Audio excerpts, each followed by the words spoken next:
Chili, sit down because I've been thinking about something that's been heavy on my heart for a while now and I just need to get it out.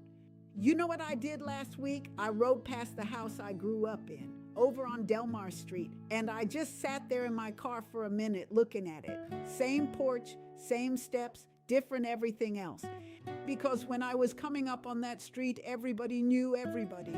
And I mean everybody. Miss Tate next door knew what time my daddy left for work. Mr. Henderson across the street knew my name before I could spell it myself. And Mrs. Pearl 2 doors down, Lord have mercy, that woman knew your business before you knew your business. And I'm sitting in my car thinking, when did all that go away? What happened to knowing your neighbors? Let's talk about it. Now, I want to paint you a picture because some of y'all are younger and you might not fully understand what I'm talking about. And some of y'all are my age and you're already nodding your head because you lived it. Growing up, your neighborhood was its own little world. You didn't need to go far for anything because everything you needed was right there in the people around you. If your mama needed somebody to watch you after school because she had to work late, no, she didn't need an app for that. She knocked on Mrs. Tate's door and that was that. You were eating a snack at her kitchen table by 3:30.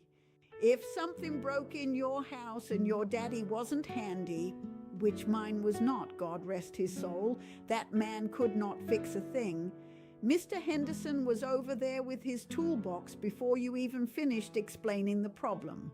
If somebody on the block lost a job or got sick, the whole street knew and the whole street showed up. Food on the porch, envelopes with a little something inside, people sitting with you so you didn't have to be alone in it. That was just normal. That wasn't special. That was Tuesday. So what happened? Because I'm not going to just sit here and be nostalgic without being honest. Things changed and there were reasons they changed. For one, we started moving. Baby, when black families started getting access to better neighborhoods, better schools, more opportunities, people spread out. And that's not a bad thing. That's progress. But something got left behind in the moving. Then the internet came. And I'm not going to sit here and act like I don't use the internet because I do. But what it did was give everybody a reason to stay inside. Why go talk to your neighbor when you can talk to somebody in another state? Why sit on the porch when everything you need is on that little phone? And then, and this is the one that really gets me, fear crept in. People stopped opening their doors, stopped speaking in the driveway, stopped letting their kids play outside where everybody could see them. And some of that fear was justified because the world did change. But some of it was just disconnection disguised as caution. We got further and further apart and called it being safe. But baby, I'm not sure we're safer. I think we're just more alone.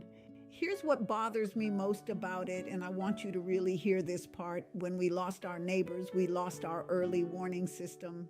Miss Pearl used to watch everything on that street. And we used to laugh about it, called her nosy. But you know what Miss Pearl did? She's the one who noticed that old Mr. Beaumont hadn't picked up his mail in 3 days. She's the one who called his daughter. She's the one who probably saved that man's life. Nobody's watching anymore. People can fall in their house and be there for days before anybody notices. And that is not something I say lightly because for my older viewers especially, that is a real danger. Isolation is not just lonely, it is dangerous. I knew a woman, sweet lady, lived alone, had a stroke on a Wednesday, wasn't found until that Saturday, 3 days. Because nobody was watching. Nobody knew her routine. Nobody noticed. Miss Pearl would have known by Thursday morning. That's what we lost. Not just the cookouts and the block parties and the front porch conversations, though Lord, I miss those too. We lost the people who were paying attention. Now, I'm not the type to just come on here and make you feel bad without giving you something to hold on to. That's not what Miss Deborah does. So here's what I want to say. You can't bring back 1987. I know that. The world is different and we are different, and that's just the truth. But you can introduce yourself to the person next door. That's free. That takes 5 minutes. You can learn the name of the elderly person on your street who lives alone. Check on them once a week. A knock on the door, away from the driveway. Something. If you got a neighborhood Facebook group or Nextdoor app, and most neighborhoods have one now, actually use it for something good, not just to complain about noise. Use it to say, hey, I made a big pot of soup. Does anybody want some? Use it to say, I'm going to the grocery store. Does anyone need anything?